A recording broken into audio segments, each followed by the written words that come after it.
Welcome back. For decades, a primary influence on the Canadian dollar and its value in the currency market versus other currencies has been the price of crude oil. But our next guest says things have changed. He says household debt has taken over as the main driver of the Loonie. Let's find out more. Joining us is a familiar face, Bipan Rai, Global Head of FX Strategy at CIBC Capital Markets. Bipan, thanks a lot for joining us. What's going on? Are we no longer a petro currency? Well, it's not so much we're not a petrocurrency. I just think the U.S. dollar has become that petrocurrency now, and it's really hard if we're comparing on a like-for-like basis.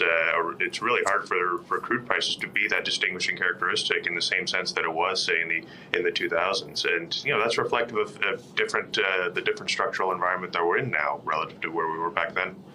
Meaning what? That the U.S. is a much more prominent producer of crude oil than it once was?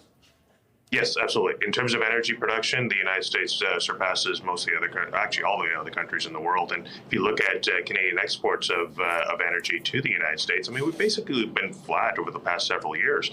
And that's, to a degree reflective of the fact that, in terms of investment in, say, that sector, now relative to where we were in the early 2000s or even in the late 1990s, we don't get that same degree of investment there, right? And to me, that's still indicative of the fact that, you're in a different sort of regime now. There could be different factors that are contributing to that, but ultimately, it doesn't signify or at least from a global perspective, for somebody that's trading, say, the Canadian dollar out of London, crude oil might not be the same beacon or the same lodestar that it was in the past. Interesting. And you say in a recent report, a quote, "We propose that another variable is now taking over as an important distinguishing characteristic for the Canadian dollar, household debt." That's, on the surface, that sounds a bit ominous, given what we know about household debt levels in this country. Absolutely. And, it's one of those things where it's one of the reasons why we remain bearish on the Canadian dollar as well. It's just that in this environment where you have household debt at a much worse starting point for say, an economic slowdown that we're expecting to see filter through to the entire developed market space. I mean, in terms of household debt, Canada's not at a very good starting point. You could say that for other economies as well. And, in essence, what that potentially points to is a more reactive central bank. Now, we understand that the Bank of Canada kind of pushed back on the notion that rate cuts are imminent, and to a degree we agree with that assessment.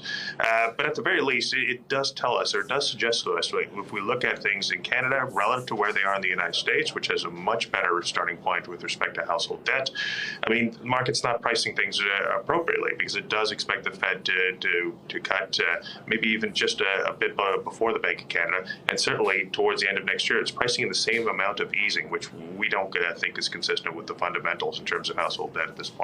So your household debt thesis really casts the spotlight on what I guess most would agree is the chief influence on the Canadian dollar, and that's the perceptions of where the respective central banks are going. Absolutely, yes, and to the degree by which the market is pricing them. Now, I don't think that the market should be pricing both the Fed and the Bank of Canada to be consistent in terms of moving next year. They're certainly not going to move in lockstep. And, as we know, the worst kind of recession is the one that's led by household deleveraging. We think that's a far greater risk in the Canadian economy than it is in the U.S. economy. What is your call on the Canadian dollar for 2024? Yeah, so it's really going to be a story of two halves. In the first half of the year, like we said, we do expect markets to course correct in terms of what they're pricing for both central banks. That should be consistent with a period of U.S. dollar strength into Q1. Now, that's a view that we've had for the last several months. It's been off since early November, and that, to a large degree, that's been attributable to the fact that the Federal Reserve has been a little bit more dovish than we expected.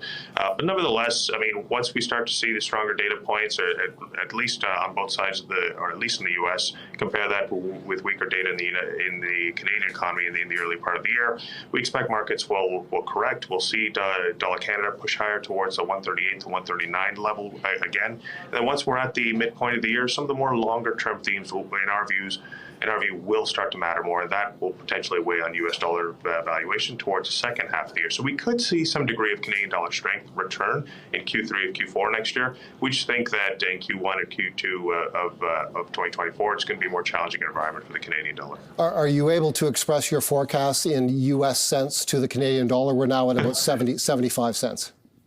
Yeah, so we should start to trend lower towards the 72 to 73 cent range once again towards the end of Q1 and into the middle part of Q2. And let's focus a bit more on the U.S. dollar, which of course affects markets and government debt levels all across the world. It's come under pressure recently, as you just said, because the U.S. Fed has been has taken a bit of a dovish tone, quite dovish, quite recently. What do you see ahead for the U.S. dollar? Is this period of U.S. dollar weakness coming to an end?